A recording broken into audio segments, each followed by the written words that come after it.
പാപികളുടെ പ്രാർത്ഥന എന്തുകൊണ്ട് കേൾക്കുന്നില്ല? അല്ലേ? അത് അത് അത് അത് ചിന്തിച്ചുകൊണ്ടിരിക്കുകയല്ലേ?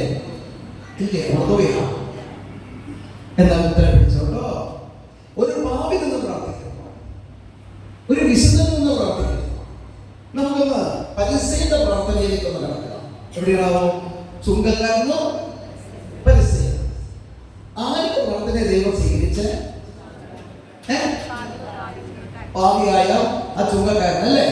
എന്തുകൊണ്ടാണ് സ്വീകരിച്ച്? പശ്ചാത്തപിച്ച് കൊടുക്കണി. എന്നിട്ട് മൊത്തത്തിൽ ചിരിച്ച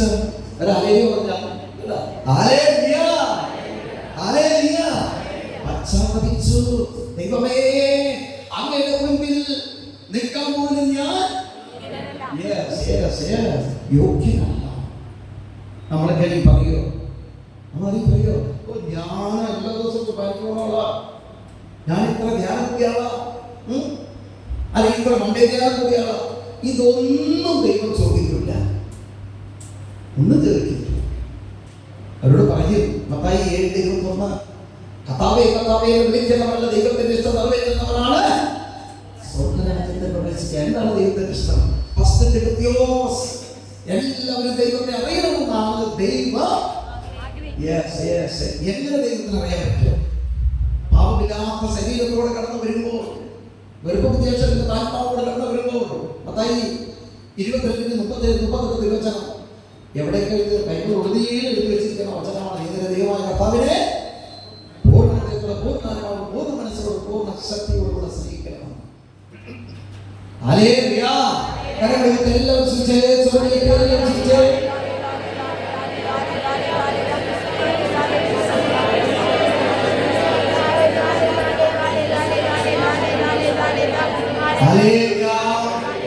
അവസാനമുള്ള ദൈവമക്കളെ, ഒരു പാപിയുടെ തോളത്ത് കയറിയിട്ടായിരിക്കും. ഇതാണ് നമ്മൾ ഉത്തരം വെയിറ്റ് ചെയ്ത് ഉത്തരം തരാൻ പോകുന്നു. ഒരു പാപം ചെയ്ത് ജഡിക പാപി, അല്ലെങ്കിൽ ലോകപാപങ്ങൾ ചെയ്ത് നടക്കുന്നവളും ഇവരുടെ തോളത്തിരിക്കുന്നത് പരിശുദ്ധാത്മാവാണോ, കർത്താവാണോ, അത് പിശാചാണോ?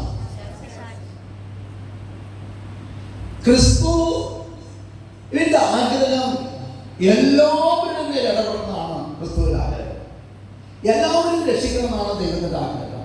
അതുകൊണ്ടാണ് എനിക്കും നിനക്കും, വരാനിരിക്കുന്നവർക്ക്, വന്നവർക്ക്, ഇതിൽ പോയവർക്കും വേണ്ടി ഈശോ ആകാശത്തിന് ഭൂമിക്ക് മധ്യേ 3 ആണികളാൽ കീറി മുറിക്കപ്പെട്ടു.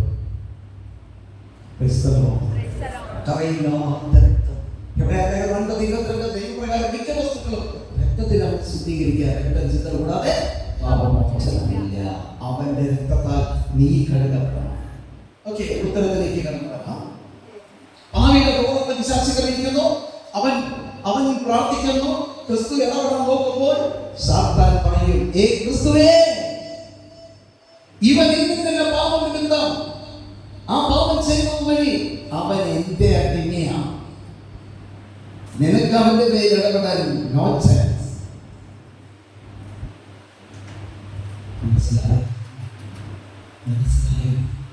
മനസ്സിലായോ? പാപം ചെയ്യുന്ന ഏതൊരു മകനും മകളോ സാത്താന്റെ അടിമയാണ്. വിശുദ്ധ ജീവിതം കാഴ്ചവെക്കുന്നവരുടെ തോളത്ത്, ചില മക്കൾക്ക് വേണ്ടി പ്രാർത്ഥിക്കുമ്പോൾ തോളത്ത് കൈയിട്ടുകൊണ്ട് സ്നേഹ സന്തോഷം നടത്തുന്നതാണ്.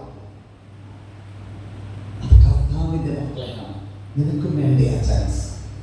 സ്വർഗ്ഗത്തിൽ പറഞ്ഞ hallelujah, hallelujah, hallelujah, hallelujah, hallelujah, hallelujah, hallelujah. ഏ ക്രിസ്തുവേ, നീ എന്തിനാ അവന്റെ മേൽ ഇടപെടണേ? ഇന്നിന്റെ പാപം നിമിത്തം അവൻ എന്റേതാണ് എന്ന് പറയണ്ട. നീ ആ പാപം ഓർത്ത് പശ്ചാത്തപിച്ചിട്ടുണ്ടോ? നീ ആ പാപങ്ങൾ ഓർത്ത് നിലവിളിച്ചിട്ടുണ്ടോ? ഞങ്ങളോടുള്ള 1 മണിക്കൂർ പ്രാർത്ഥന, ഗസമേനി പ്രാർത്ഥന, ആ പ്രാർത്ഥന അതിലൊരു കുർബാനയ്ക്ക് നീ വരണമെങ്കിൽ ബോറടിച്ചോ? ദൈവേ, ബോറടിച്ചോ മക്കളെ? ഹല്ലേലൂയ. കുറച്ച് മക്കള് ബ്രദറിന്റെ ക്ലാസ് വേണമെന്ന് പ്രത്യേക ആവശ്യപ്പെട്ടതുകൊണ്ടാണ് ഞാൻ കുറച്ച് വചനം തരുന്നത് കേട്ടോ. അല്ലെങ്കിൽ ധ്യാനത്തിനാണ് കൂടുതൽ പറയാം. സ്വർഗ്ഗത്തിൽ പറഞ്ഞ ഹല്ലേലൂയ. Hallelujah, hallelujah, hallelujah. യേശുവേ നന്ദി, യേശുവേ ആരാധന, യേശുവേ മഹത്വം. ഹല്ലേലൂയ. സ്നേഹമുള്ള ദൈവമക്കളെ, പാപത്തിലായിരിക്കുന്നവൻ സാത്താന്റെ അനുകൂലികളാണ്. അവന്റെ ജീവിതത്തിൽ സമാധാനം ഉണ്ടാവില്ല, സന്തോഷം ഉണ്ടാവില്ല, ബന്ധങ്ങളുടെ മോചനം ഉണ്ടാവില്ല, അവൻ ചെയ്യുന്ന വ്യാപാരങ്ങളിൽ ഉയർച്ച ഉണ്ടാവില്ല, തൊഴിൽ അഭിവൃദ്ധി ഉണ്ടാവില്ല. നമ്മളെല്ലാവരും പറയും, ഞാൻ കർത്താവിൻ്റെ, ഞാൻ കർത്താവിൻ്റെ, സമ്മതിച്ചു സമ്മതിച്ചു സമ്മതിച്ചു, ശരിയാണ്, ഞാൻ ക്രിസ്തുവിനെയാണ്, ഞാൻ ക്രിസ്തുവിനെയാണ്, ക്രിസ്തുവിനെയാണ്, സമ്മതിച്ചു. പക്ഷേ നിന്നെ സ്കാൻ ചെയ്യുമ്പോൾ അറിയാം ആരാ സ്കാൻ ചെയ്യുന്നത്. ഈശോയ്ക്ക് വിട്ടുകൊടുക്കുക. ഒരു കൗൺസിലറുടെ പോകണം, ഏറ്റവും വലിയ കൗൺസിലറെ ഈശോയുടെ ഇരിക്കുക. ഈശോയെ എന്നെ തന്നെ വെളിപ്പെടുത്തണമേ. നീ ഉപസാരങ്ങൾ എഴുതിയെടുത്ത് ഉപസാരിക്കുക. കർത്താവ് സംസാരിക്കുക. സമയം ഉണ്ടെങ്കിൽ മാത്രം പഠിക്കും പോയാൽ മതി കേട്ടോ. സമയം ഉണ്ടെങ്കിൽ മാത്രം എഴുതിയെടുത്ത് ഉപസാരിക്കുക. നല്ലൊരു ഉപസാരം കിട്ടും. Hallelujah, hallelujah, hallelujah. യേശുവേ നന്ദി, യേശുവേ ആരാധന. അപ്പോൾ നമ്മൾ ഈ വിശുദ്ധ പദവിയിലേക്ക് സെക്ഷൻ മാറിക്കഴിയുമ്പോൾ നമ്മൾ പ്രാർത്ഥിക്കുന്ന പ്രാർത്ഥനകൾ ദൈവം സ്വീകരിക്കുക, യേശു സ്വീകരിക്കുക. അത് സ്വീകരിക്കണമെങ്കിലുള്ള വിശുദ്ധിയെ കുറിച്ചാണ് ഞാൻ കുറച്ച് പറഞ്ഞത്. ബാക്കി താമസം ചേർന്നുള്ള ബാക്കിയെല്ലാം പറഞ്ഞു തരാം. അപ്പോൾ ഒരു കുർബാനയ്ക്ക് നിങ്ങൾ വരണമെന്നുണ്ടെങ്കിൽ, ഒരു വിശുദ്ധ കുർബാന നീ അറ്റൻഡ് ചെയ്യണമെങ്കിൽ, നല്ലൊരു ആരാധന നീ അറ്റൻഡ് ചെയ്യണമെങ്കിൽ, നല്ലൊരു കുടുംബ പ്രാർത്ഥന 1 hour പ്രാർത്ഥിക്കുന്ന പ്രാർത്ഥന പ്രാർത്ഥിക്കണമെങ്കിൽ ഒരു തീരുമാനം എല്ലാവരും കൈവരിച്ചേക്കണം.